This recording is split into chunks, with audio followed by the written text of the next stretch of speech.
একটু মনোযোগ দিয়ে শুনবেন।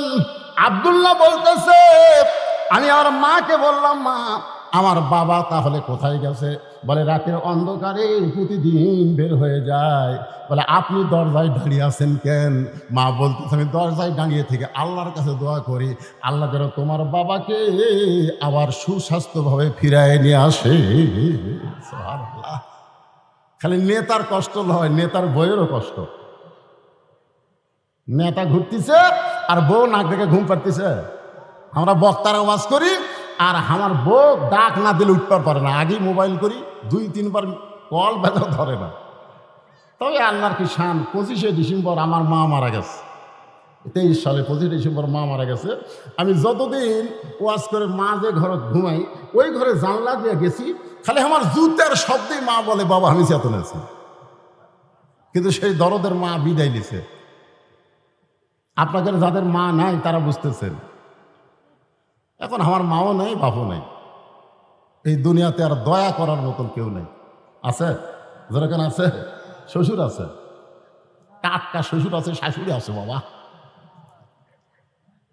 যতদিন তার মেয়েকে আমি ভালোবাসবো ততক্ষণ আর আমাকে দয়া করবে। ধরে কোনো কথা ঠিক কিনা? আমার বউ যদি একদিন কয় আপনার জামাই ঠিক মতো দেখতে পারে না, তখন তার শ্বশুর শাশুড়ি আমার পছন্দ করবি? এই শালা হুজুর কি লুচ্চারে রে। বাবার মতন আপন বন্ধু নাই রে দুনিয়ায়, মায়ের মতন আপন কেহ নাই রে দুনিয়ায়, মা জননী নাই রে যাহার এই দুনিয়ায় তাহার কেহ নাই। এই গানটা গাইলে গুনাহ হবে না? সবাই বলেন, মায়ের মতন আপন কেহ নাই রে দুনিয়ায়। ওমর ফারুক রাতের অন্ধকারে ঘুরতেছে। ঘুরতে ঘুরতে হঠাৎ দেখতে পাই মদিনার মরুভূমির মধ্যে তাঁবু টাঙ্গানো হয়েছে। ওই তাঁবুর মধ্যে 2টা বাচ্চা ক্ষুধার জ্বালায় মা মা বলে কাঁদতেছে। আর মা খালি বলতেছে, একটু ধৈর্য ধরো, গোস্ত সিদ্ধ হলেই তোমাদের খাবার দেব। ওমর ফারুক চিন্তায় পড়ে গেলেন। এই মরুভূমির মধ্যে মেয়ের কণ্ঠে শোনা যায় 2টা বাচ্চা মা মা বলে কাঁদতেছে। ওমর ফারুক যেদিন থেকে খলিফার দায়িত্ব পাইছে সেদিন থেকে ঘোষণা করেছে, ফোরাতের কিনারায় যদি একটা কুত্তা না খায় মরে, এ কারণেও আল্লাহ ওমরকে ছাড় দিবে না। দায়িত্ব আছে না নাই? জোরকান আছে না নাই? এখন আমরা অনেকে ইচ্ছা করে এরকম দায়িত্ব নিবার চাই। ভাই রে, দায়িত্ব খালি নিতে হবে না, দায়িত্ব পালন করা লাগবে। জোরকান ঠিক কিনা? ওমর ফারুক তাঁবুর কাছে গিয়ে বললেন, মা তুমি কেমন মা? দুম্বার গোস্ত সিদ্ধ করলে বড়দের 8 ঘন্টা লাগতে পারে, উটের গোস্ত সিদ্ধ করলে বড়দের 1 ঘন্টা লাগতে পারে। এত গভীর রাত হয়ে গেছে, এখন পর্যন্ত তোমার গোস্ত সিদ্ধ হয় না, তোমার বাচ্চারা ক্ষুধার জ্বালায় কান্দে, তুমি কেন বাচ্চাদের খাবার দাও না? মেয়েটা বলে, পথিক আমার বাড়ি হলো ইয়ামিন দেশে। ওমর ফারুককে বলে, পথিক এই গভীর রাত্রে যখন তুমি এমন কথা বলতেছ, তাহলে শোনো, আমার বাড়ি হলো ইয়ামিন দেশে। আমি মদিনায় আইছি খলিফা ওমরের কাছে। বিকেলবেলা আমার এতিম সন্তানকে ওমরের কাছে যাব, কিন্তু এত মানুষের ভিড়, আমি ওমরের কাছে যাবার পারি নাই। রাতের বেলা একটা তাঁবু টাঙ্গায়া আজকে রাতটা কোনো মতে পাড়ি দিয়ে সকালবেলা ওমরের দরবারে যাওয়ার চাই। কিন্তু আমার 2টা সন্তান ক্ষুধার জ্বালায় এখানে মা মা বলে কান্দে। আমি ওদের সান্ত্বনা দেওয়ার জন্য পাতিলের মধ্যে পানি আর পাথর দিয়া নিচে আগুন জ্বালায় বলতেছি, বাবা গোস্ত সিদ্ধ হলেই তোমাদের খাবার দেব। আমি মনে করেছিলাম এই সান্ত্বনা কথা শুনে এক সময় আমার বাচ্চারা ঘুমায় যাবে, কিন্তু আমার বাচ্চাদের পেটে এত ক্ষুধারে পথিক, আমার বাচ্চারা খালি কাঁদতেছে। আমার পাতিলে কোনো গোস্ত নাই, পাথরকে কোনোদিন সিদ্ধ করা যায়? সঙ্গে সঙ্গে ওমর ফারুক বললেন, মা তুমি একটু ধৈর্য ধরো না। এক দৌড়ে বাইতুল মালের দরজায় গিয়ে বললেন, আসলাম 1 বস্তা খাদ্য আমার মাথায় উঠে দে। আসলাম বলতেছে, আমির আল মুমিনিন, আপনি হলেন খলিফা, আমি হলাম চাকর, বস্তা নিয়ে কোথায় যাওয়া লাগবে আমারে বলেন। ওমর ফারুক বলে, আসলাম দে, একজন পাপের বোঝা আরেকজন কেউ মাথায় নেবে না, দিয়ে তাড়াতাড়ি মাথায় উঠে দে। আসলাম যখন খাবারের বস্তা উমরের মাথায় উঠে দেয়, উমর ফারুক বস্তা মাথায় নিয়ে এত জোরে দৌড় মারে। আসলাম বলতেছি, আমিরাল মুমিনিন, ওজনের বস্তা নিয়ে দৌড়াইলে আপনি পড়ে গিয়ে আপনার কষ্ট হবে। ওমর ফারুক বলে, আসলাম রে, সময় মতো যদি যাবার না পারি তাহলে জাহান্নামের আগুনে উমরকে পড়তে হবে। এক দৌড়ে তাবুর কাছে গিয়ে বললেন, মা, বস্তার খাবার থেকে রুটি আর হালুয়া তৈরি করো। মা রুটি হালুয়া তৈরি করে যখন উমরের হাতে দেয়, উমর ফারুক দুইটা সন্তানকে দুই উরাতের উপরে বসায়া রুটি হালুয়া যখন মুখে দেয়, বাচ্চাগুলো বারবার উমরের মুখের দিকে ফেল ফেল করে তাকায়। উমরের চোখটা দর দর করে পানি পড়ে। দুইটা বাচ্চা চোখের পানি মুছে দিয়ে বলে, কে গো, এই গভীর রাত্রে আমাদেরকে খাওয়ানোর পর এমন করে কাঁদতেছ? ওমর ফারুক বলে, আল্লাহ, আল্লাহ, জাহান্নামের আগুন থেকে আমাকে বাঁচায়া দাও। মেয়েটা বলে, পথিক, আমি ভালো মানুষের নাম শুনেছি, ভালো মানুষের গল্প শুনেছি, জীবনে কোনোদিন দেখি নাই। আজকে তোমাকে ভালো মানুষ দেখলাম। আল্লাহ উমরকে না বানায় খলিফা, তোমার যদি খলিফা বানাইতো, মদিনা আল্লাহর জান্নাত হয়ে যেত। আব্দুল্লাহ বলতেছে, রে নবীর সাহাবীরা, তোমরা যখন সবাই ঘুমাও তখন আমার বাবা চুপি চুপি গভীর রাত্রে আমার দরজার কাছে গিয়ে বলতেছে, আব্দুল্লাহ, আব্দুল্লাহ, আব্দুল্লাহ। তিনবার ডাক দেওয়ার পরে আমি চমকে গেলাম। গভীর রাত্রে বাবা আমার দরজায় ডাকতেছে, কারণ কি? দরজা খুলে তাকায় দেখি বাবার হাতে একটা কাপড়। আমি খুশি হয়ে বললাম, বাবা, নেতার বেটা হওয়ার মধ্যে লাভ আছে। নেতার বেটা হওয়ার মধ্যে কি আছে? বাইতুল মাল থেকে আমার একটা কাপড় দিছে, আবার রাত্রেবেলা আমাকে আর একটা দিবে রাখছেন। কি কর, নেতার বেটার একটা মোশন আছে না নাই? কথা কর না কেন? আগে সাইকেল চলাতো, এখন R15 চলায়, মোশন নাই। বাইতুল মাল থেকে আমার একটা কাপড় দিছে, আবার গভীর রাত্রে আমাকে আর একটা দিবার আইছেন। সঙ্গে সঙ্গে ওমর ফারুক আল্লাহর কোরআন থেকে তেলাওয়াত করলেন, ইন্নাল্লাহা ইয়ামুরুকুম আন তুআদ্দুল আমানাতি ইলা আহলিহা ওয়া ইযা হাকামতুম বাইনান নাস আন তাহকুমু বিল আদল। আল্লাহু আকবার কর না খায়। আমি কার আয়াত পেলাম? এই কার আয়াত? কোরআনের আয়াত। আল্লাহ কি বলতেছেন? ইন্নামাল মুমিনুনা আল্লাযীনা ইযা যুকিরাল্লাহু ওয়াজিলাত কুলুবুহুম ওয়া ইযা তুলিয়াত আলাইহিম আয়াতুহু যাদাতুহুম ঈমানা ওয়া আলা রাব্বিহিম ইয়াতাওয়াক্কালুন। আচ্ছা, মাইকের সাউন্ড কি আপনারা ঠিক মতো শুনতে পাচ্ছেন? হ্যাঁ না? আপনাকে আমি তো বহু ওয়াজ করছি, ওয়াজের বয়স আমার 39 বছর। ওয়াজ করে করে আমি অভিজ্ঞ হয়ে গেছি। তো আপনাকে যেরকম আমার কথার রিপ্লে আসার কথা, তা আসতেছে না। আমার কথাকে ঠিক মতো বুঝতে পারতেছেন না? কথা কয় না রে, যাচ্ছে দুই সামনে মাথা ঢোকায় না।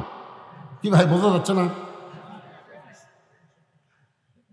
এই যে মুরব্বী আলের উপর বসে আছে নাকি, আমি দেখি ওই দিক থেকে আছে। কেরে বক্তা যদিও কালো হয়, চেয়ারের দিকে তাকায় থাকলে বোঝেন বা না বোঝেন, আল্লাহ সগীরও কেন মাফ করে দিবে।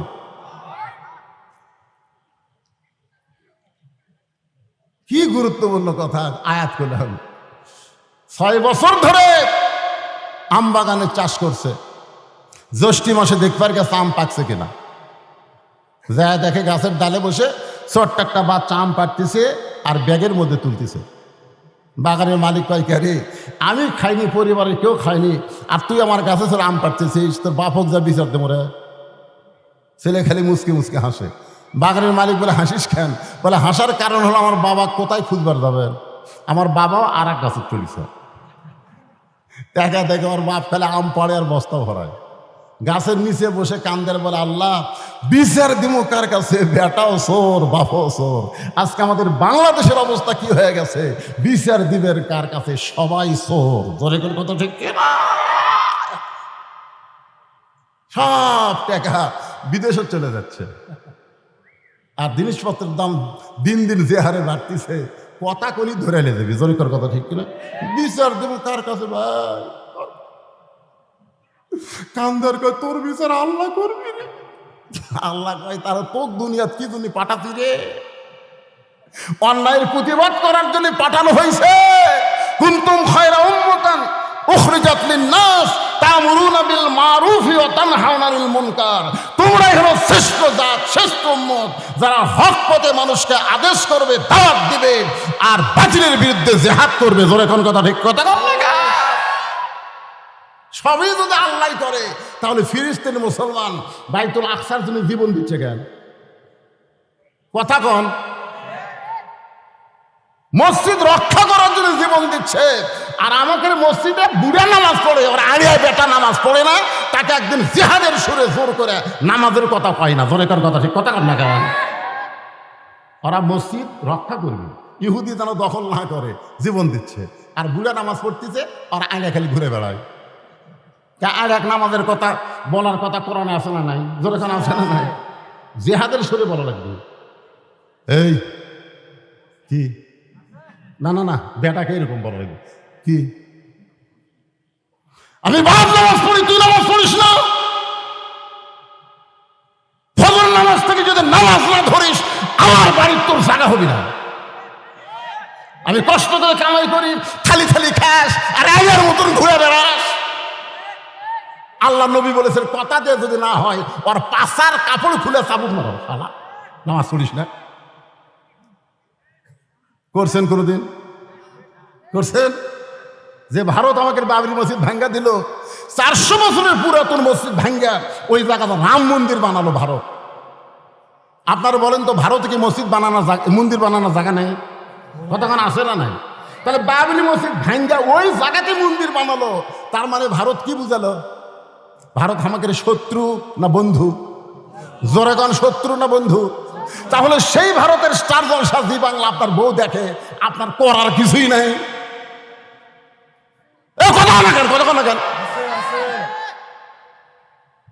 আপনি মুসলমানের বাচ্চা, আপনার ঘরে ভারতের চ্যানেল চলার কারণে হিন্দুকে পূজার মধ্যে হরি হরি লোলো বাজতেছে, আপনার করার কিছু নাই। তাহলে সরকারের বিরুদ্ধে যুদ্ধ করে না, বেটার বিরুদ্ধে, বইয়ের বিরুদ্ধে। আপনার একটা মেয়ে আছে 17 বছরের, হাইল পরে পরিমণির মতন ঘুরে বেড়ায়, আপনার করার কিছু নাই। কি করেন?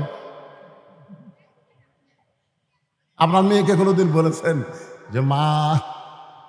আল্লাহ নবী বললেন, ফাতেমা তুমি নবীর মেয়ে হওয়ার কারণে আল্লাহ তোমাকে জান্নাত দিবে, এইটা কখনো মনে করো না মা। জান্নাতে যদি যাবার চাও, তাহলে জান্নাতের আমল করে তোমাকে জান্নাতে যেতে হবে।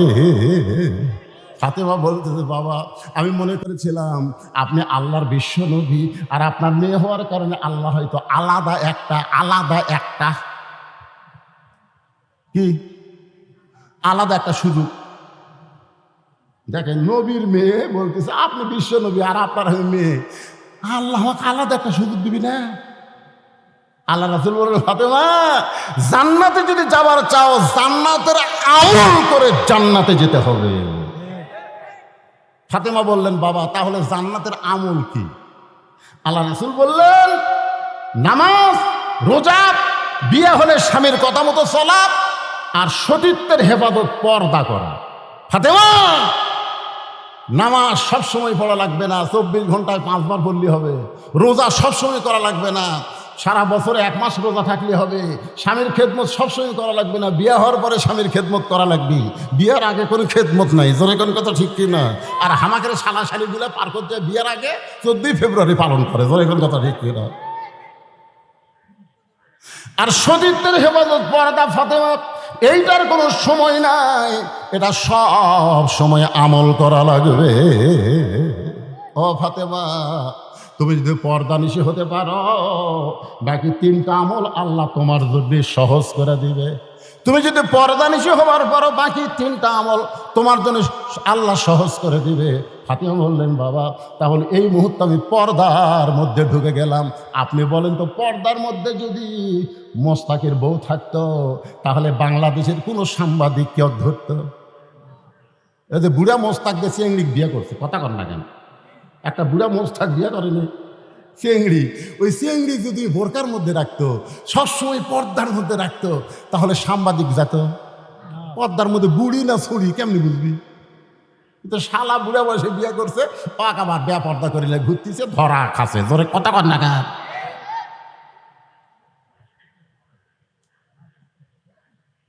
মেয়ে মানুষেরা পর্দার মধ্যে থাকতে হবে। হুকুমকার এজরখন হুকুমকার অকরনা ফি বুয়ুতিকুন্না ওয়ালা তাবাররাজনা তাবাররুজাল জাহিলিয়াতিল উলা। আব্দুল্লাহ বলতেছে, রে নবীর সাহাবীরা, আমার বাবা রাগ করে বলতেছে, আব্দুল্লাহ, একটা কাপড় বাইতুল মাল থেকে পাইছিস, আর একটা কাপড় আমি তোমাকে দিবার আইছি, এই বিশ্বাস তোমার কেমনে হইল?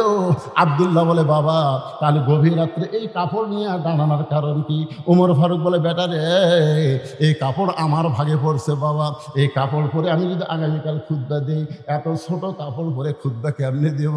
এই গভীর রাত্রে তোর কাছে আইছি বাজান, আমি দুনিয়ার কারোর কাছে যাবার পারবো না, তোর কাছে বলতেছি, তোর কাপড়টা একটু আমাকে দান করে দে বাবা।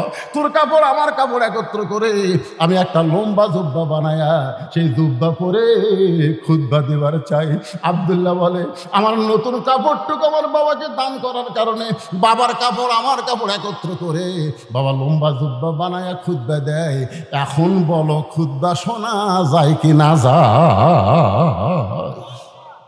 সমস্ত সাহাবীরা চিল্লায় বলতেছে, আল্লাহর কোরআনকে গ্রহণ করলে, কোরআন অনুযায়ী আমল করলে এমন নেতাই মানুষ পেয়ে যায়। কেমন নেতা?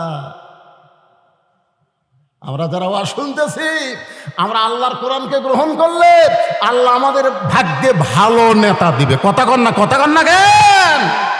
এইভাবে মরে দেখেন। আল্লাহ বলেছে, মুসলমানের ঘরে খালি জন্ম নিলেই হবে না, লা তামুতুন্না ইল্লা ওয়া আনতুম মুসলিমুন। যতক্ষণ মুসলমান না হবি ততক্ষণ মরিস না। জোরে কোন কথা ঠিক কিনা? মুসলমান হয়ে যদি মরতে চায়, তাহলে আল্লাহর কোরআনকে গ্রহণ করার দরকার আছে না নাই? আমার মায়েরা অনেকেই পর্দার অন্তরে বসে আছেন।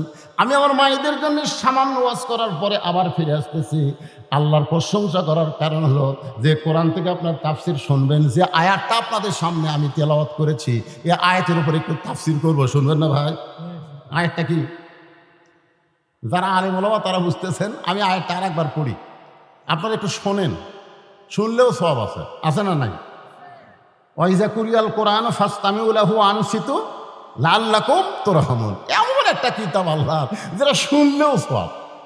চুপ থেকে যদি আপনারা শোনেন যে কি বলতেছে, ইন্নামাল মুমিনুনা আল্লাযীনা ইযা যুকিরাল্লাহু ওয়াজিলাত কুলুবুহুম ওয়া ইযা তুলিয়াত আলাইহিম আয়াতুহু জাদাতুহুম ঈমানাও ওয়া আলা রাব্বিহিম ইয়াতাওয়াক্কালুন।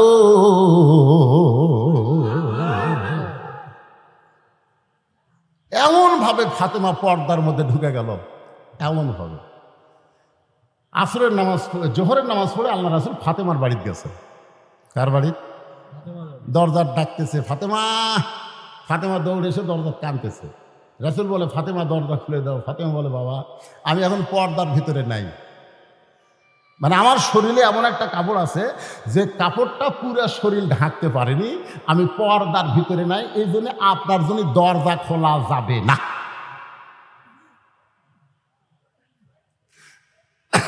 আল্লাহ রাসূল চলে গেলেন।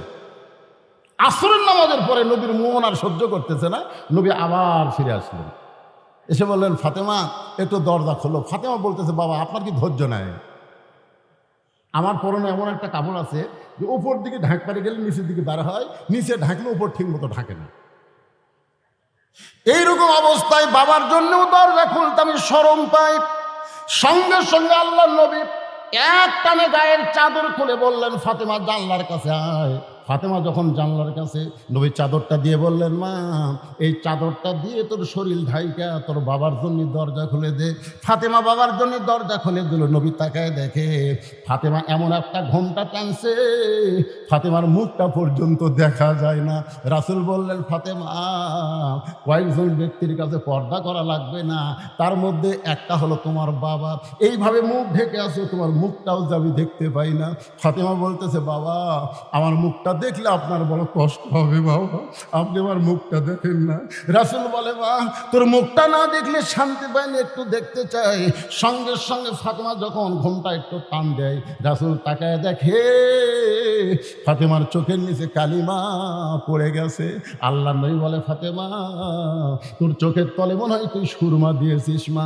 ফাতেমা বলে, বাবা এমন একটা গরিব আলীর সঙ্গে আমার বিয়ে দিছেন, ঠিক মতো সংসার চালাবার পারে না, আজ কয়েকদিন হলে আমার খাবার নাই, আমার পরের ঠিক মতো কাপড় নাই, আপনার চাদর পরে আপনার জন্য দরজা খুলতে হয়।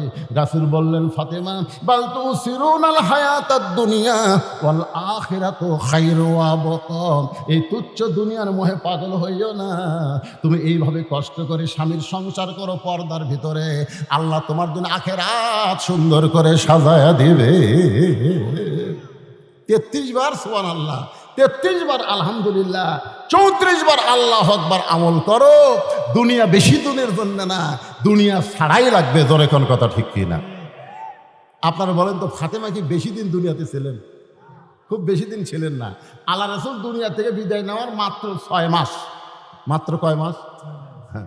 রাসূল যখন দুনিয়া থেকে চলে যাবেন তখন ফাতেমা এত কান্দে, কান্না থেকে আল্লাহ নবী বলেন, মা তুই এরকম কান্দিস কেন? ফাতেমা বলে, বাবা আপনি দুনিয়া থেকে চলে গেলে আমার কি হবে, আমার কি হবে বাবা?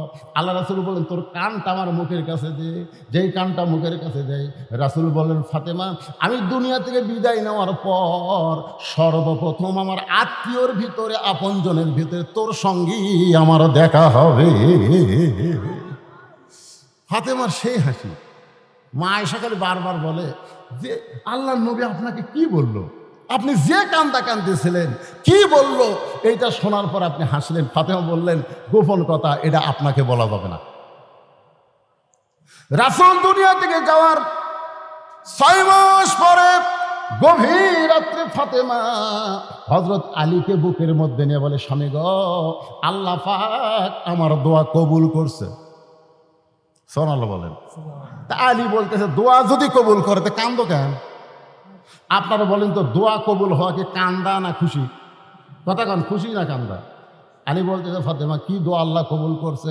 ফাতেমা বলতেছে, আল্লাহ পর্দার মধ্যে আমার মৃত্যু দিবে, পর্দার মধ্যে আমার মৃত্যু দিবে, এই দোয়া আল্লাহ কবুল করছে। আলী কয়, পাগল নাকি যে সারা জীবন পর্দার মধ্যে থাকছে, আল্লাহ তো তার পর্দার মধ্যেই মৃত্যু দিবে। যারা পর্দার মধ্যে বাংলাদেশও থাকে না, মরার পরে তারকে পর্দা হয়। জোরে কোন কথা ঠিক কিনা? আর তুমি সারা জীবনে পর্দার মধ্যে। আমাদের বাংলাদেশের মেয়েরা কি পর্দা থাকে? এরা মাথার চুল পর্যন্ত বেচা খায়। জোরে কোন কথা ঠিক, কথা কন না কেন? মেয়ে মানুষের কাপড় কয়টা? মরার পরে কয় কাপড়? আপনাকে সাধারণপুর কয় কাপড় দেয়? আপনারা জানেন না মেয়ে মানুষের কয় কাপড়? তো সবাই কর না একেবারে পুরুষের মতোই 3 কাপড়, আর 2 কাপড় 2 জায়গার জন্য আলাদা। একটা হলো মাথা বান, একটা হলো সিনা বান। আমার কথা বুঝলেন? মেয়ে মানুষের 2টা জিনিস মানুষের খুব লোভ ধরে, একটা হলো বুক আর একটা হলো মাথার চুল। আর সেই চুল এরা বেচা খায়। আছে না নাই? মেয়ে মানুষের যে চুল বেচা, আপনারা জানেন? আপনার বউ যে চুল বেচা খায়, আপনি জানেন? তারপরে খাটনি 5 কাপড় দিয়ে থুয়ে আবার খাটনি চাদর দিয়ে ঢাকছে। সবাই বলতেছে মেয়ে মানুষ মরে গেলে লাশ দেখা জায়েজ নাই। কে রে, মরা লাশ দেখা জায়েজ নাই না জেতা দেখা জায়েজ নাই? আপনারা বলেন তো, মেয়ে মানুষের জেতা দেখা জায়েজ নাই না মরা দেখা জায়েজ নাই? তো দেখ, জেতা দেখা জায়েজ নাই ফতোয়া কেউ দেয় না। 5 কাপড় দেওয়ার পরে আবার খাটনি ঢাকা ধরতে চাদর দিয়ে। ফেরেশতা এসে ঘুরতেছে আর বলতেছে, আল্লাহ এই মেয়ে যখন বাঁচাই ছিল সাধারণপুর মধ্যপাড়ার সবাই অক্সিনে ওই ভোটর ডালা ছিল। আল্লাহ, ভোটর ডালা ধরে করে কাঠ ডালা ছিল। আমাকে লাগে এক মেয়ে মানুষ ভোটর ডালা, ভাই যত মরদ মানুষ দেখে দৌড়ে হাত ধরা খায়, ভাই ভোটটা আমার দেওয়াই লাগবে, হাত কাটালে বলতে ভোটটা কিন্তু আমাকে দেওয়াই লাগবে।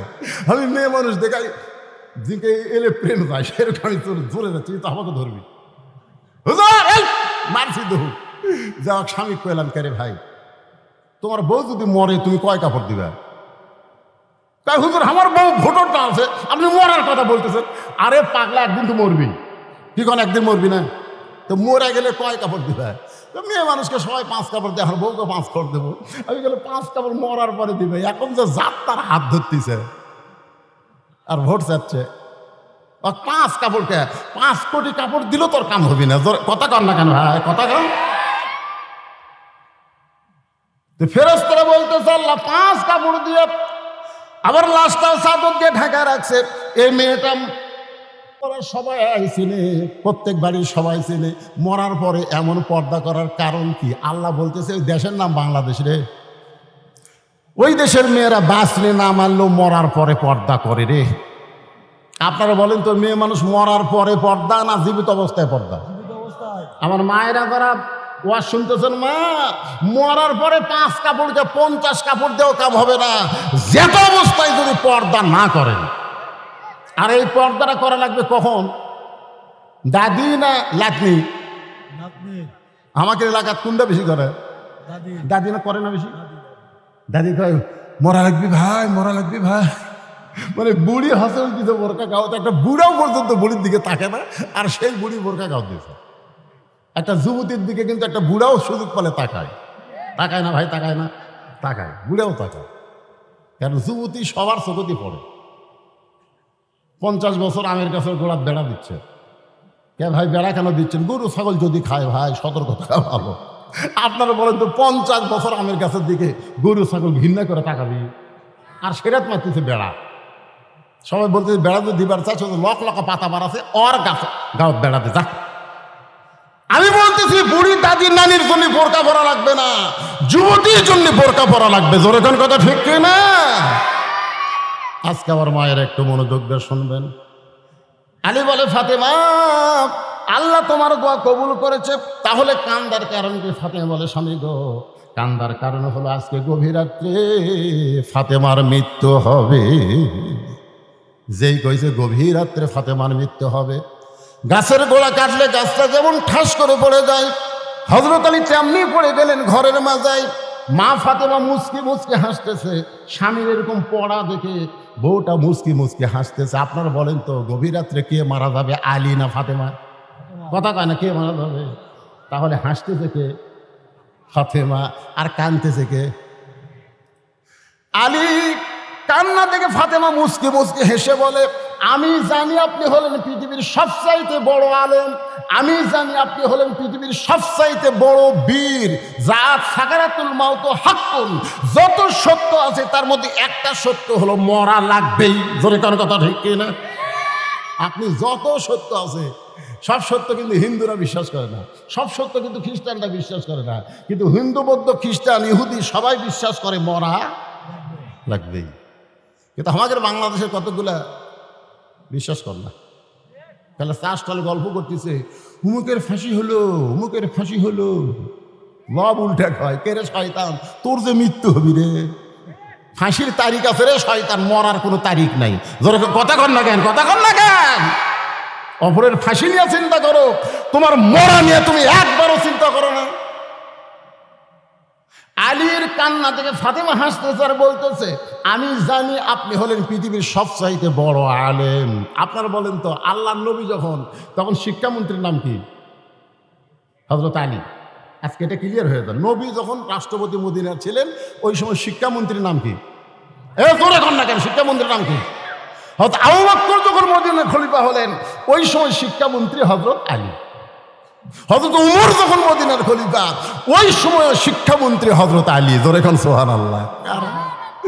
এইরকম জ্ঞানী মানুষকে শিক্ষামন্ত্রী করা লাগে ভাই। আজকে আমাদের বাংলাদেশের শিক্ষামন্ত্রী কে বেড়া? কে? দরকার হলে শুক্রবারও স্কুল খোলা থাকবে। জোরে কোন কথা ঠিক কিনা? শিক্ষামন্ত্রী। শিক্ষার নৈতিকতা না থাকলে আমাদের সন্তানগুলো আর মানুষের চরিত্র রাখবে না, ওদের চরিত্র হবে জানোয়ারের চরিত্র। জোরে কর কথা ঠিক না? হ্যাঁ, প্রাইমারির ক্লাস শুয়ে পড়ে ব্যাগ কান্দতে খাড়া হয়ে পেশাব করে। আমি বললাম, কে রে বেটা, এই বসে থাকে কর, তুই কোন ক্লাসে পড়িস? শুয়ে পড়িস চাচা। তো কেমনে পেশাব করা লাগে তোর স্যার তোকে শিখাইনি? ওকে চা দেখি খন প্রাইমারি পেশাবখানার যাই দেখি আমার স্যারই খাড়া হয়ে পেশাব করে, ওর স্যারই খাড়া হয়ে পেশাব করে। উনি সেই শিক্ষা গ্রহণ করতেছে, আর সেই শিক্ষার শিক্ষামন্ত্রী। আজকে আমাদের বাংলাদেশের সন্তানগুলো ভবিষ্যতে কি হবে চিন্তা করার দরকার আছে না নাই? জোরেখান আছে না নাই? শিক্ষামন্ত্রী হযরত আলী। আল্লাহ রাসূল বলেন, আনা মাদিনাতুল ইলমি ওয়া আলী বাবুহা, আমি হচ্ছে ইলমের শহর, আলী হচ্ছে তার দরওয়াজা। আপনি এত বড় জ্ঞানী হয়ে, এত বড় বীর হয়ে মরার খবর শুনে আপনি এমন করে কাঁদতেছেন কেন? কারণ আসলে যাইতে হবে। এ কথাটা সবাই বিশ্বাস করে সুন্দর করে সুরে সুরে বলেন, যাওয়া কিন্তু লাগবে। তাহলে সবাই বলেন আসলে। আল্লাহ, কারা কারা বলতেছেন আল্লাহ? আচ্ছা, এই কথা কি মিথ্যা না সত্যি? তাহলে একটু জোরে কর না কেন? আপনার কান্দের ফেরেশতারা ওরা কি মনের খবর জানে? তাই আপনি জোরে বললি তোরা লিখবি আসলে কবে। আচ্ছা, যাওয়ার যে বিষয়ে যাওয়ার তারিখ নাই, তাহলে আমাদের যে সাইজ বর্তমান, এই সাইজে যদি আমরা মরি ভাই, আপনি বলেন তো কোনো বেনামাজি যদি মরে যায়, ওই কবরত যাওয়ার পরে প্রথম প্রশ্ন কি হবে? আপনারা এগুলো জানেন না? বেনামাজি মরিছে, মুনকির নাকি যা বলতেছে মান রব্বুকা, তোর রবকে। না না, বেনামাজি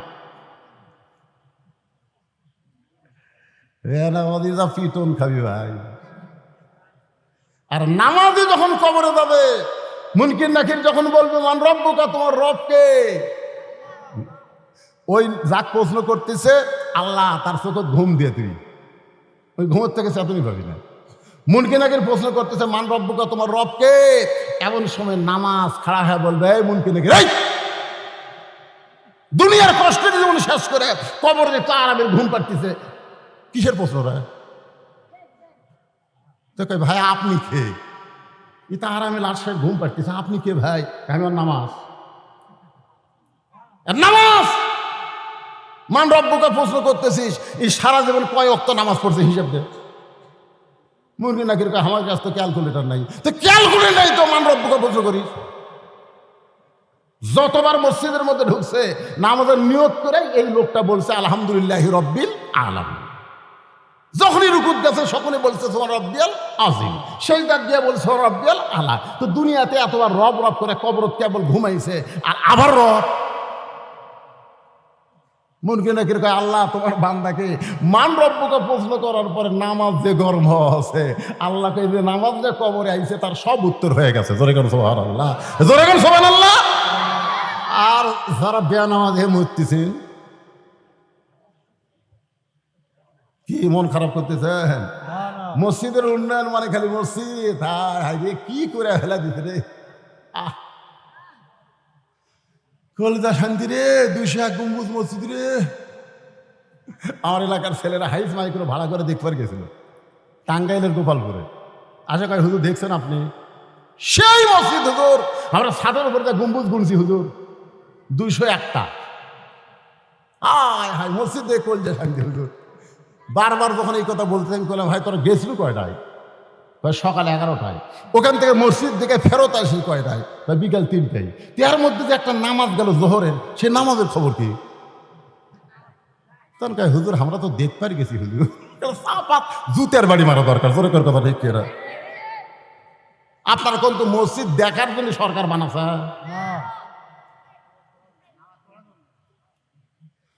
তাহলে মসজিদের উন্নয়ন মানে মসজিদকে সুন্দর করে সাইজ করা না, মসজিদের উন্নয়ন হলো মুসল্লি কালেকশন। ধরে কোন কথা ঠিক না? আজকে বাংলাদেশের বক্তারা মুসল্লি কালেকশন না করে খালি মসজিদে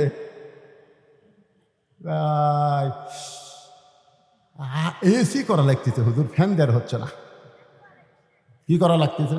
কথা কয় না কেন? এসি করা লাগতেছে। যখন কমিটির সমস্ত লোক বসে মসজিদে এসি কেনার চিন্তা করতেছে, এমন সময় মুয়াজ্জিন সাহেব আর ইমাম সাহেবের মন খারাপ। তখন সবাই বলে ইমাম সাহেব, মুয়াজ্জিন সাহেব আপনাদের মন খারাপ কেন? বলে ভাই রে, ইমাম সাহেব বলতেছে আমার ঘরতে একটা ফ্যান আছে, ইমামের একটা ঘর আছে, ঘরতে একটা পুরাতন ফ্যান দিছে ভাই, ঘুম হয় না, বিয়ারিং খারাপ। জোরে কোন কি খারাপ? গত বছর যে বেতন আছিল, আগা বছরে যে বেতন আছিল, এই বছর সব জিনিসের দাম 3 গুণ হয়ে গেছে, বেতন বাড়ায়নি। বেতন চালে এসি আগে কিনা লাগবে, তারপরে বেতন। আপনারা বলেন তো, আগে মসজিদের ইমামের বেতন বাড়ানো দরকার না এসি কেনা দরকার? কোনটা দরকার? আপনারা হক কথা কর না কেন? কোনটা দরকার? আপনি তো বইয়ের গলা ধরে ঘুম পাড়েন। আসসালাতু খায়রুন মিনান নাওম কে কই রে? আজকে মুয়াজ্জিনের বেতন যদি বর্তমান বাজার মূল্য দিবার না পারেন, যতই নামাজ পড়েন একটা নামাজও কবুল হবে না, একটা নামাজও কবুল হবে না। জানেন 5 ওয়াক্ত যে ইমাম নামাজ পড়ায়, বর্তমান বাজার মূল্যে যদি বেতন দিবার না পারেন, মসজিদ খালি এত ঢপ করে লাভ হবে না। আল্লাহ হাউড়া ভাঙ্গি পিঠে ধরে কোন কথা ঠিক না? ভালো ইমাম নিয়ে আসেন, ভালো খতিব নিয়ে আসেন, ভালো মুয়াজ্জিন নিয়ে আসেন। আমাকে এলাকার এক মুয়াজ্জিন আযান দিবার গেলে কুত্তে আসে লোক মাথা, মানে যে মুয়াজ্জিন আযান ধরে কুত্তে বাংলার কাছে মুয়াজ্জিন আযান দেয়, কুত্তে এত গরম কেন? আমি একদিন মুয়াজ্জিনকে বললাম, কে ভাই কি? খুবই সমস্যা হুজুর, এই আযান দিবার আসলে কুত্তে আসে লোকমা দেয় করে। আমি বললাম, মুয়াজ্জিন তুমি জানো তোমার দাম কত? বলে, হুজুর আমার দাম কেমন? আমি তখন কোরআন থেকে একটা আয়াত তেলাওয়াত করলাম, ওয়ামান আহসানু কওলাম মিম্মান দাআ ইলাল্লাহ ওয়া আমিলা সলিহান ওয়া ক্বালা ইন্নানি মিনাল মুসলিমিন। মুয়াজ্জিন কয়, হুজুর এই আয়াতটা আল্লাহ কি আমার জন্য নাযিল করছে? আমি বললাম, যারা আল্লাহ রাস্তায় দাওয়াত দেয়, সবচাইতে বড় দাওয়াত হলো আযান দেওয়া, তার সাথে উত্তম ব্যক্তি আর কেউ নেই। কিন্তু যে ব্যক্তি দাওয়াত দিবে, সে দাওয়াত অনুযায়ী তাকে আমল করা লাগবে। ও মুয়াজ্জিন সাহেব, কুত্তা করার কারণ হলো, তুমি সত্যি করে বলো তো, তুমি তো মসজিদে আযান দাও, তোমার ছেলেমেয়েরা কি নামাজ পড়ে? মুয়াজ্জিন বলতে, হুজুর আমার দুটো আইডিয়া আছে হুজুর, এই শালা আইডিয়ার আছে এতই পায় না। আমি বলি, এই জন্যই কুত্তে এসে লোকমা দেয় যে, মুয়াজ্জিন আগে তোর বেটাকছে এতটুকু করে, তারপরে মসজিদে আয়। জোরে কোন কথা ঠিক কিনা? মুয়াজ্জিন মানে আমরা সবাই মুয়াজ্জিন। এক মুয়াজ্জিন মসজিদে আযান দেয়, আর প্রত্যেকটা বাড়ির বাবা তার সন্তানের জানলায় আযান দেওয়া লাগবে, বলা লাগবে। হয়তো মুয়াজ্জিনের আযানের চেতন পাবি না, কারণ আর্জেন্টিনার খেলা দেখে 3টা পর্যন্ত। জোরে কোন কয়টা পর্যন্ত? 3টা পর্যন্ত খেলা দেখে আমার চোখত ঘুম নাই। যেই মাত্র খেলা শেষ হয়ে গেছে, ওই এমন ঘুম দিছে ভাই, শীতকালে হচ্ছে খেলা। ওই খেলার সময় যখন মুয়াজ্জিন ফজর আযান দেয়, ওই আযান শুনে আপনার ছেলে বিরক্ত হয়ে ওই ল্যাপটা মাথার উপর দেয়। ল্যাপটা যখন মাথার উপর দেয়, তখন পাও তো বার হবে, ওই পাও টানা না বুকের সঙ্গে জাপটা ধরে থাকে। আপনি বাবা জানলাতে তাকায় দেখতেছেন, ল্যাপের মধ্যে মনে হয় চাউলের বস্তা ঢাকা থোছে, মাথাও নাই, পাও নেই। আমার পাটা গেল কোথায়? 3টা পর্যন্ত হইচই করে খেলা দেখলো, আর আজানের সময় পাটা কুটি রে বিলাই যেমন ইন্দুর ধরে, বাপটা চুপ চুপ করে পাঁঠার কাছে গেছে, যাইয়া যেই ল্যাপ টান দিছে ভাই,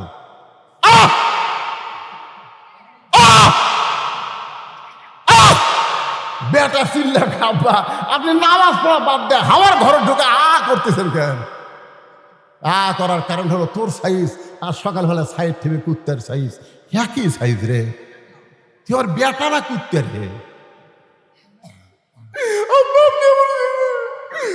আপনি বেটা কুত্তা করছেন আব্বা, শয়তান। 3টা পর্যন্ত খেলা দেখিস, মেসি কিভাবে পাস করে গোল করে ওইটা তুই কবার পারিস, নেইমার কি করে গোল করলো সেইটা কবার পারিস, আর শালার বেটা শালা মসজিদের আযান দিতেছে এত মজা করে।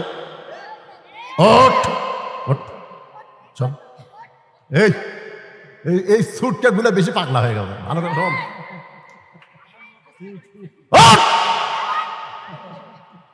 গোসল করবো না উজু করবো, কোনটা করবো কর, কারণ এখন দুটাই বলে করবে। এখন অজু করে মসজিদে নিয়ে গেছে, বাবা সুন্নত পড়ে, বেটা সুন্নত পড়ে, কাতার রেখে যায় আমার কাছে খাড়া হয়। বাপ বেটা কাতারবদ্ধ হয়ে নামাজ পড়ছে। ফেরেশতা কয়, আল্লাহ বাপ বেটা একসঙ্গে নামাজ পড়লো, খবর কি? আল্লাহ কয়, বেটা যতই আর্জেন্টিনার খেলা দেখুক রে, ইহুদি খ্রিস্টানের খেলা দেখলে কি হবে, বাবার সঙ্গে জামাতে নামাজ পড়েছে, আমি আল্লাহ ঘোষণা দিলাম বাপ বেটা দুটাই জান্নাতি। এটা হচ্ছে মুসল্লি কালেকশন। ধরে কোন কথা ঠিক না? তাহলে বুড়া চুড়া ভাঙ্গা চুড়ালে হবে না, লাতি লুত করলিয়া দাদা আসা লাগবে। জোরে কোন ঠিক? একটু মনোযোগ দিয়ে শুনবেন। ফাতেমা ডাকতে বলে, স্বামী গো, এই দুনিয়ার সবথেকে সত্য কথা হলো আসলে যাইতে হবে। ধরে কারণ আসলে যাইতে হবে। ওগো স্বামী, আমি চলে যাওয়ার পরে আমার 3টা চাওয়া আপনাকে পুরা করা লাগবে। 1 নম্বর চাওয়া হলো রাতের অন্ধকারে আমাকে দাফন করবেন। আমি রাতের বেলা মরে যাব আর দিনের বেলা কবর দিবেন, তাহলে আমার পর্দার খেলাপ হয়ে যাবে। রাতের অন্ধকারেই আমাকে দাফন করবেন। আমার 2 নম্বর চাওয়া হলো আমার কোনো জানাজার ব্যবস্থা আপনি করবেন না। আমার 3 নম্বর চাওয়া হলো আমার লাশটা কিন্তু খাটনিতে তুলবেন না, আপনি কান্দে করে নিয়ে ওই জান্নাতুল বাকির পূর্ব কোণায় সবুজ রঙের একটা বাতি জ্বলবে, ওই বাতি বরাবর আমাকে দাফন করবেন। হযরত আলী গভীর রাত্রে ফাতেমাকে দাফন করার পরে আল্লাহর কাছে কাঁদতেছে আর বলতেছে, আল্লাহ পর্দানিশী ফাতেমাকে তুমি কবুল করে নাও। দোয়া করার পরে তাকায় দেখে সামনে কয়েকটা পুরাতন কবর দেখা যায়। এইমাত্র ফাতেমার কবর দিছে, সেই নতুন কবর আর নাই।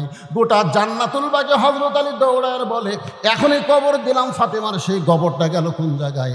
আল্লাহর বলে, আলী রে, ফাতেমা হলো পর্দানিশী, আমি আল্লাহ জোহরা ডিগ্রি দিয়া ফাতেমার কবরটাকে কিয়ামত পর্যন্ত পর্দা করে দিয়েছি। আমার মায়েদের জন্য আমার ওয়াজ শেষ। মায়েরা, আপনারা যখন বেদার হন না, আপনাকে 1 নম্বর ওয়াজ হলো পর্দা। ধরে বলেন নাম কি? মায়েরা যদি পর্দার মধ্যে থাকে, ওই পর্দার মধ্যে মায়েরা কোনোদিনও বলবি না আমি সিজার কর্ম, আমি সিজার কর্ম, এটা কোনোদিনও করিনি। আজকাল বর্তমানে সিজার যারা করতেছে অধিকাংশ মেয়ের সিজার করতেছে মরদ ডাক্তার। কথা কর না, কথা কর পারেন না আপনারা? একটা পর্দানিশী মা গিয়ে বল, মরে আদামুরে নর্মালে বাচ্চা নেব, সিজার করবো না। এই যে সামনেগুলো বসে আছে, বুঝলেন? এত পেঁচাল পাঠতেছে কি জন্যে? না না, সবগুলা নয়, সিজার বললেন আপনি। দেখবেন বড় ডাক্তার, যত বড় বড় ডাক্তার বাংলাদেশে আছে, তাদের বাচ্চা কোনোদিন সিজার করে বইয়ের হয় না। কারণ ডাক্তার জানে সিজার করলে মায়েরও ক্ষতি, বাচ্চারও ক্ষতি। এই জন্য বড় ডাক্তারের সন্তান সিজার লাগে না, বইয়ের সিজার লাগে না। 2 নম্বর হচ্ছে মৌলানাদের বাড়িতে কোনোদিন মিলাদ হয় না, ওরা পরের বাড়িতে পড়ায়, নিজেদের বাড়িতে হয় না। আর 3 নম্বর হলো পীরের বউ কোনোদিন মুরিদ হয় না, কারণ পীরের বউ জানে আমার পীর মাঝে মধ্যে মুরিদের বইয়ের দিকে চোখ মারে, এই শয়তান হাতে কে মুরিদ হলো? আপনি খোঁজরা দেখবেন একটা পীরের বউ মুরিদ হয় না। তাহলে কয়টা কথা বললাম? 1 নম্বর কথা হলো ডাক্তারের বইয়ের সিজার লাগে না। করলে সন্তান হওয়ার আগেই সন্তানকে পেট কেটে বার করে। ওই সন্তান দুনিয়াতে আসার পরে যখন কান্দাকান্দি করে, দোয়া দরুদ দেওয়ার কান্না থামে না, মোবাইল চালু করে কান্না থামান লাগে। ধরে কোন ঠিক না?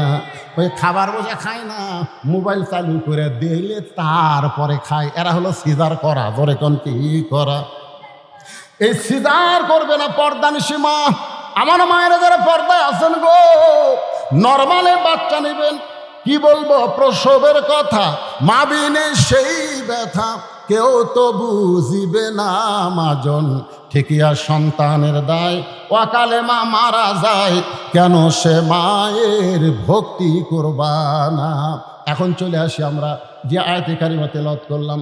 আল্লাহ বলতেছেন মুমিন কারা, মুমিন কারা, ইন্নামাল মুমিনুনা আল্লাযীনা, মুমিন কারা? পাইকারা হারে সবাই কিন্তু মুমিন না।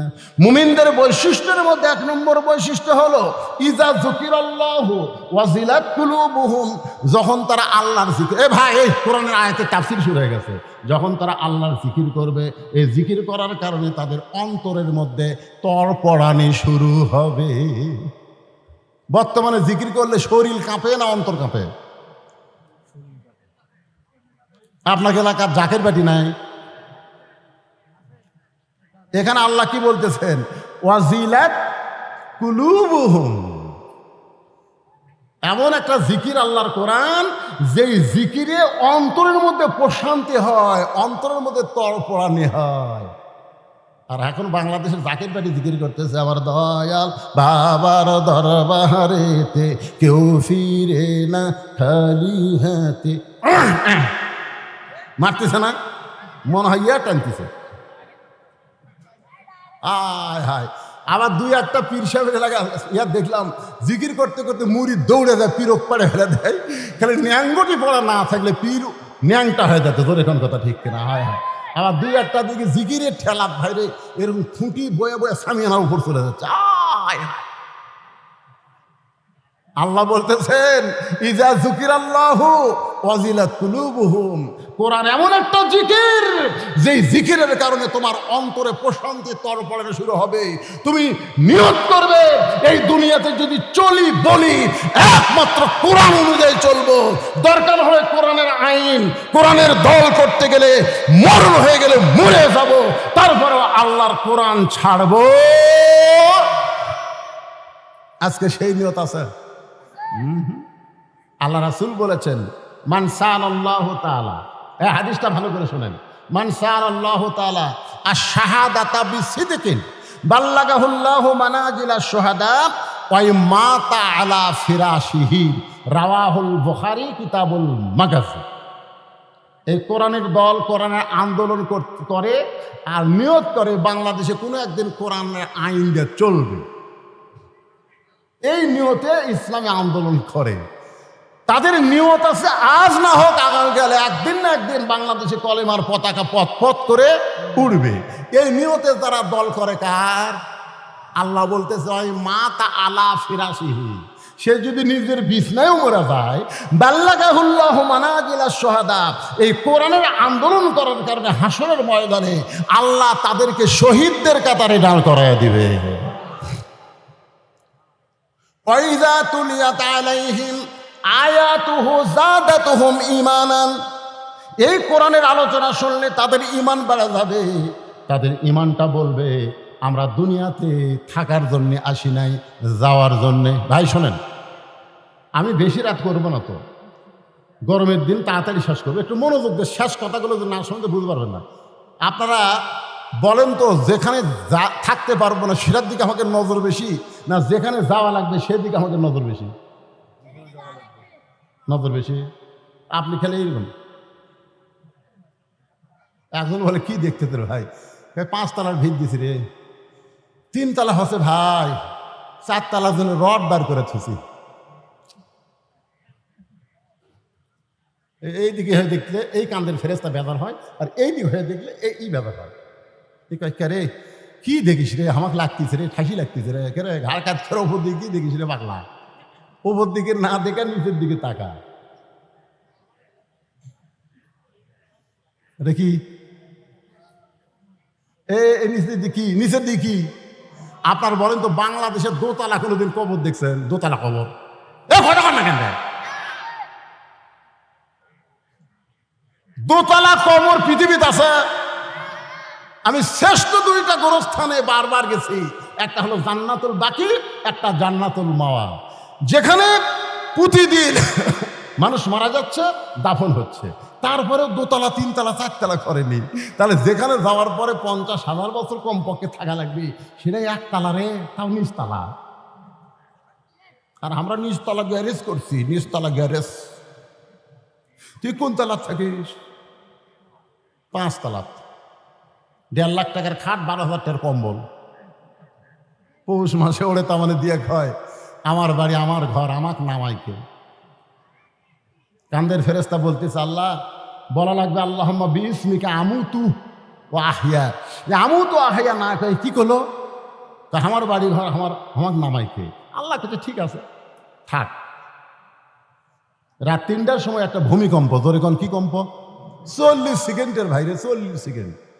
খালি 2 বার বিল্ডিং খালি কাঁপা উঠছে, ওই এত ফোর্সে নামছে, আর ল্যাপের মধ্যে লুঙ্গি খুলে আছে, ওটা ওই পরারই টাইম পাইনি, ওই ন্যাংটা হয়ে নামছে। ধরে কোন কি হয়ে নামছে? তো ফেরেশতারা বলতেছে আল্লাহ নামাইলা, তাই বলে ন্যাংটা করে নামালা।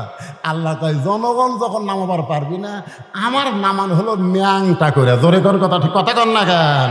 আপনারা কি বলতেছেন? উঠছে থেকে আল্লাহর নামাবি না, কথা কর না কেন? নামাবি না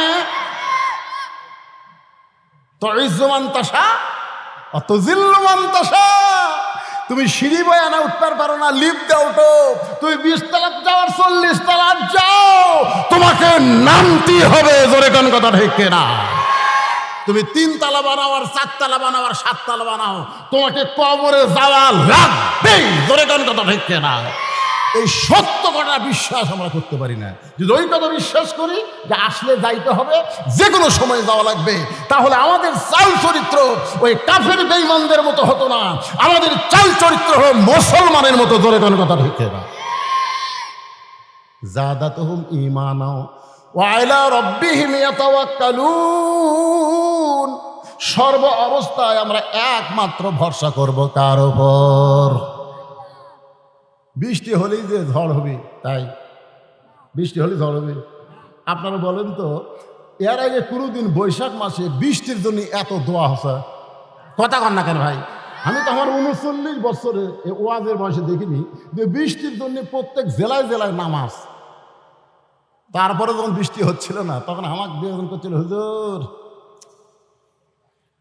আপনার বিরুদ্ধে আর কাম হবি না হুজুর। আমরা তখন আর শরমে মানুষ কিছুই করতে পারিনি।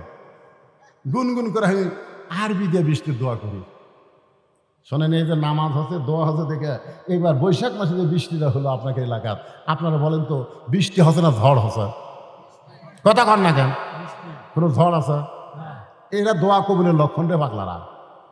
এর আগে বৈশাখ মাসে মেঘ করলে আগে বাতাস হবি, ঝড় হবি, আম ফালাবি, আমের ডাল ভাঙবি, তারপরে পাথর হবি, তারপরে বৃষ্টি হবে। জোরে কথা কন না কেন? এ বছর কোনো ঝড় আছে? বৈশাখ মাসের কয়দিন আছে?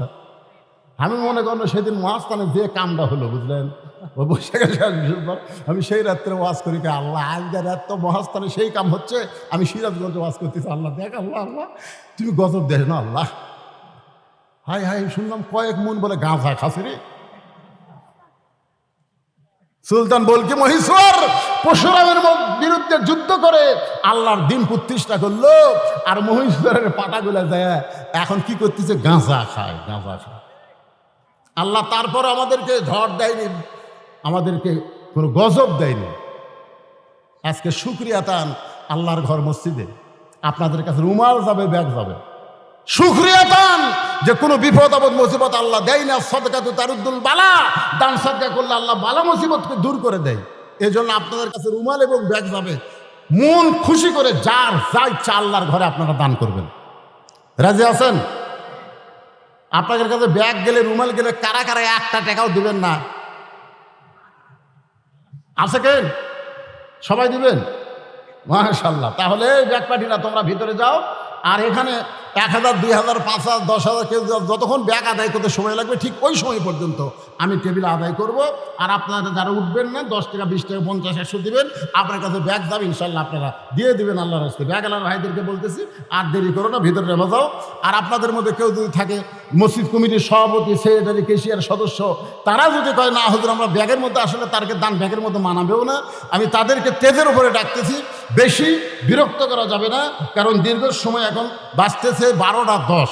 আমি উঠছি 10:10, এখন বাঁচতেছে 12:10। দীর্ঘ সময় আলোচনা করার পর, আদায়ের পরে আমার বাকি কথাটা বলে আপনাদের নিয়ে আমি আল্লাহর কাছে মোনাজাত করতে চাই। ভাইজান, ও মুরব্বী ওঠেন না বাবা, এই যে এখন ওঠে খেলে, বসেন বসেন। তাবারকা আছে? মাশাআল্লাহ, আপনাদের জন্য তাবারকের ব্যবস্থা আছে। মাশাআল্লাহ, হ্যাঁ তাবারকের ব্যবস্থা আছে।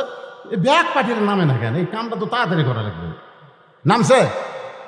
হ্যাঁ, কিসের ব্যাগ নিছে এটা রে? আচ্ছা আচ্ছা, ঠিক আছে, লাও দেন দেন, সবাই দেন। আর এখানে আরো 2 জন অতিথি এসেছেন, 3 জন, আরো 3 জন এসেছেন। তারা কোথায়? আচ্ছা, আমাদের সামনে আপনাদের নির্বাচন আছে, তো এই জন্য অতিথিগুলোকে কিছু বেশি কিছু না, তারা শুধু সালাম বিনিময় করবেন। 3 জন অতিথি এসেছেন, তারা এই ফাঁকে কিছু কথা বলুক, আপনারা শোনেন আর এই ব্যাগের মধ্যে দিয়ে দেন। আর টেজে যদি কেউ আপনারা দেন, হ্যাঁ টেজে যদি আপনারা কেউ দেন 10,000, 20,000, 5,000, 1,000, 2,000, তাহলে নিয়ে আসেন। আপনারা তো আদায় করছেন ইনশাল্লাহ। তারপরও যদি কেউ বাকি থাকে যে না আমরা হুজুরা হাতে দিব মসজিদের জন্য, তাহলে এখানে এসে দিতে পারেন। আসসালামু আলাইকুম ওয়া রাহমাতুল্লাহ। মাইক চালু করুন। আসসালামু আলাইকুম ওয়া রাহমাতুল্লাহ। সম্মানিত উপস্থিতি, আমাদের মধ্যে আসন্ন সাধারণ উপজেলা পরিষদ নির্বাচনে বিশিষ্ট সাংবাদিক, শিক্ষক জনাব সাজিদুর রহমান সবুজ উনি উপস্থিত হয়েছেন। উনি ভাইস চেয়ারম্যান পদপ্রার্থী। উনি এখন আপনাদের সঙ্গে সারা বিনিময় করবেন এবং উনি আপনাদের সঙ্গে কিছু কথা বলবেন।